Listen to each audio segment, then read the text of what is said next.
بسم الله الرحمن الرحيم.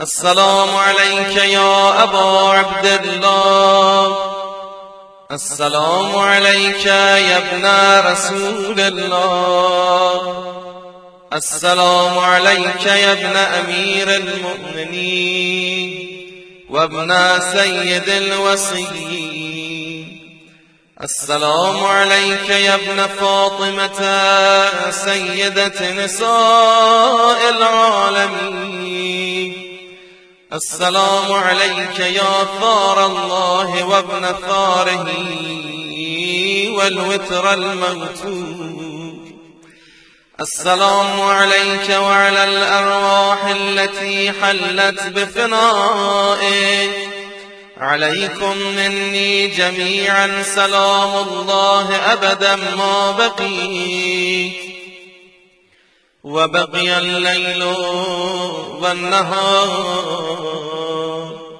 يا أبا عبد الله، لقد عظمت الرزية وجلت وعظمت المصيبة بك علينا وعلى جميع أهل الإسلام، وجلت وعظمت مصيبتك في السماوات على جميع أهل السماوات. فلعن الله أمة أسست أساس الظلم والجور عليكم أهل البيت، ولعن الله أمة دفعتكم عن مقامكم وأزالتكم عن مراتبكم التي رتبكم الله فيها، ولعن الله أمة قتلتكم، ولعن الله الممهدين لهم بالتمكين من قتالكم. برئت إلى الله وإليكم منهم وأشياعهم وأتباعهم وأوليائهم. يا أبا عبد الله، إني سلم لمن سالمكم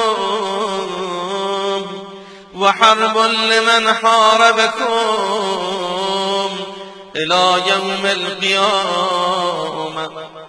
ولعن الله آل زياد وآل مروان، ولعن الله بني أمية قاطبة، ولعن الله ابن مرجانة، ولعن الله عمر بن سعد، ولعن الله شبرا، ولعن الله أمة أسرجت وألجمت وتنقبت لقتالك. بأبي أنت وأمي لقد عظم مصابي بك، فأسأل الله الذي أكرم مقامك وأكرمني أن يرزقني طلب ثارك مع إمام منصور من أهل بيت محمد صلى الله عليه وآله. اللهم اجعلني عندك وجيها بالحسين عليه السلام في الدنيا والآخرة. يا أبا عبد الله، إني أتقرب إلى الله وإلى رسوله وإلى أمير المؤمنين وإلى فاطمة وإلى الحسن وإليك بمبالاتك وبالبراءة ممن أسس أساس ذلك وبنى عليه بنيانا وجرى في ظلمه وجوره عليكم وعلى أشياعكم. برئت إلى الله وإليكم منهم، وأتغرب إلى الله ثم إليكم بمبالاتكم ومبالاة وليكم وبالبراءة من أعدائكم والناصبين لكم الحرب وبالبراءة من أشياعهم وأتباعهم. إني سلم لمن سالمكم وحرب لمن حاربكم وولي لمن والاكم وعدو لمن عاداكم. فأسأل الله الذي أكرمني بمعرفتكم ومعرفة أوليائكم ورزقني البراءة من أعدائكم أن يجعلني معكم في الدنيا والآخرة وأن يثبت لي عندكم قدم صدق في الدنيا والآخرة. وأسأله أن يبلغني المقام المحمود لكم عند الله وأن يرزقني طلب ثاري مع إمام هدى ظاهر ناطق بالحق منكم.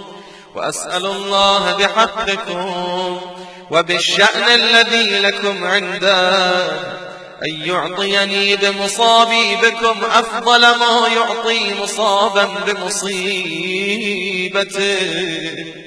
مصيبة ما أعظمها وأعظم رزيتها في الإسلام وفي جميع السماوات والأرض.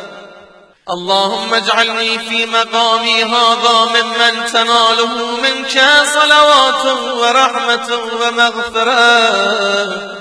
اللهم اجعل محياي محيا محمد وآل محمد ومماتي ممات محمد وآل محمد. اللهم إن هذا يوم تبركت به بنو أمية وابن آكلة الأكباد اللعين ابن اللعين على لسانك ولسان نبيك صلى الله عليه وآله في كل موطن وموقف وقف فيه نبيك صلى الله عليه وآله. اللهم لعن أبا سفيان ومعاوية ويزيد بن معاوية عليهم منك اللعنة أبد الآبدين.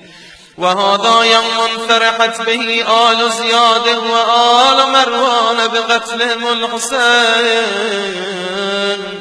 صلوات الله عليه. اللهم فضاعف عليهم اللعن منك والعذاب.